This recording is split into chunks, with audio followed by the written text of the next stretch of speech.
আজকে পুত্রদা একাদশী, ওর জন্যে পোলাও বানাবো সাবুর। এখানে আলু কুচিয়ে নিয়েছি, আর এখানে হচ্ছে ফুলকপি, ক্যাপসিকাম, গাজর কুচিয়ে নিয়েছি। আর হচ্ছে সাবু, এদিকে হচ্ছে টমেটো আর কাঁচা লঙ্কা কুচি, আর আছে কারিয়া পাতা। আগে আমি আনাজগুলো ভেজে নেব। এখানে কড়া গরম হয়ে গেছে, এতে সূর্যমুখী তেল দিয়ে বানাবো। সূর্যমুখী তেল দিচ্ছি, এই দিয়ে একে একে সব ভেজে নেব। তেলটা গরম হয়ে গেছে, এবার আমি আলুগুলো ছেড়ে দেব। আলুগুলো ছেড়ে আলুগুলো ভাজবো। আলুটা একটু ঢাকা দিয়ে দিলাম যাতে সেদ্ধ হয়ে যায়। এবার আমি ঢাকাটা খুলে দেখবো আলুটা কীরকম হয়েছে।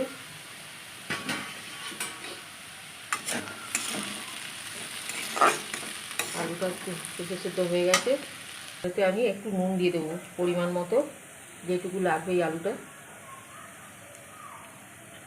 নুনটা দিয়ে আর একটু ভেজে নেবো, নিয়ে নামিয়ে নেবো। আলুটা ভাজা হয়ে গেছে, এবার আমি তুলে নেবো। নিয়েছি, ভাজা হয়ে গেছে, এবার আমি এইগুলো ভাজবো। এবার কড়াতে তেল দিয়ে দেবো, সূর্যমুখী তেল।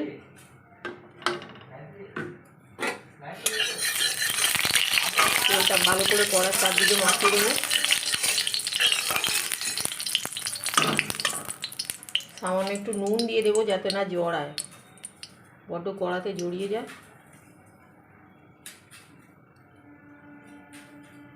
এবার আমি এই আনাজগুলো ঢেলে দেবো। আনাজগুলো ঢেলে দিয়েছি, এবার আমি ওটা একটু ভেজে নেব।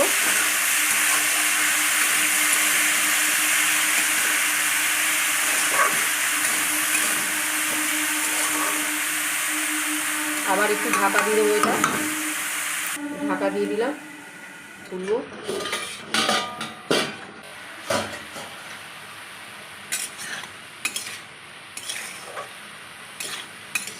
এটা ভাপে একটু সেদ্ধ হয়ে গেছে, এবার ভাজা ভাজা করে নেবো।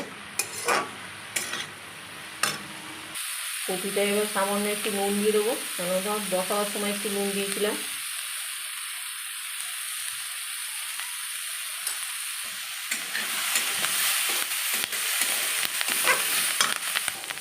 এইগুলো এবার আমার ভাজা হয়ে গেছে, এবার আমি ভাজাগুলো সব ঢেলে নিয়েছি একই জায়গায়, আলু আর ওই ভাজাগুলো।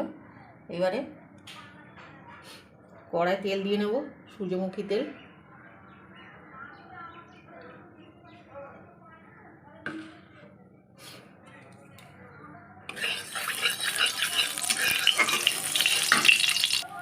প্রথমে দিয়ে দেবো একটু নুন,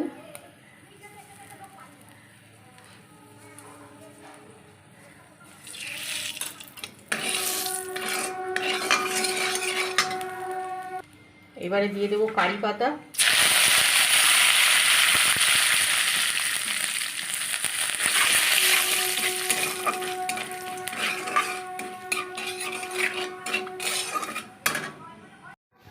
এবার যে কারি পাতাটা ভাজা হয়ে গেছে, এবার এই যে ভেজানো ছিল সাবুটা, এগুলো এবার আমি ঢেলে দেবো।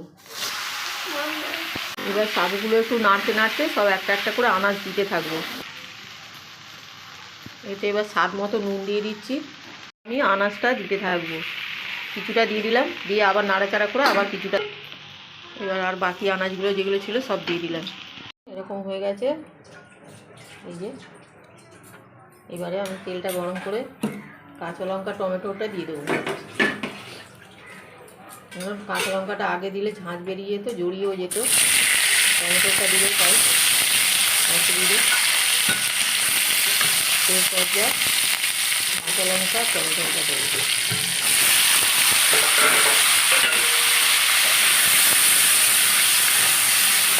সাবু পোলাওটা করতে একটু সময় লাগে, কারণ সব কিছু ভেজে নিয়ে তারপরে করতে হয়। কাঁচা লঙ্কা, টমেটোটা ভাজা ভাজা হয়ে গেছে, এবার আমি সাবুটা ঢেলে দেবো এর ভেতরে।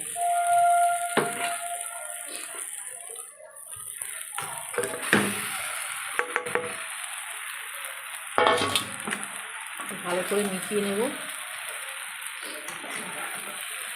যাতে টমেটো কাঁচা লঙ্কাটা ভালোভাবে মিশে যায়। এইবারে দিয়ে দেবো আমি এই যে বাদাম ভেজে ছাড়িয়ে দু টুকরো করে রাখা আছে, এইগুলো এবার দিয়ে দেবো।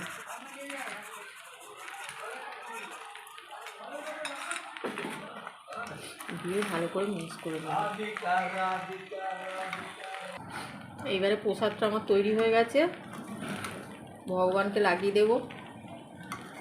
ভগবানকে প্রসাদ লাগিয়ে তারপরে আমরা খাবো। এই পর্যায়ে আমি গ্যাসটা বন্ধ করে দিলাম।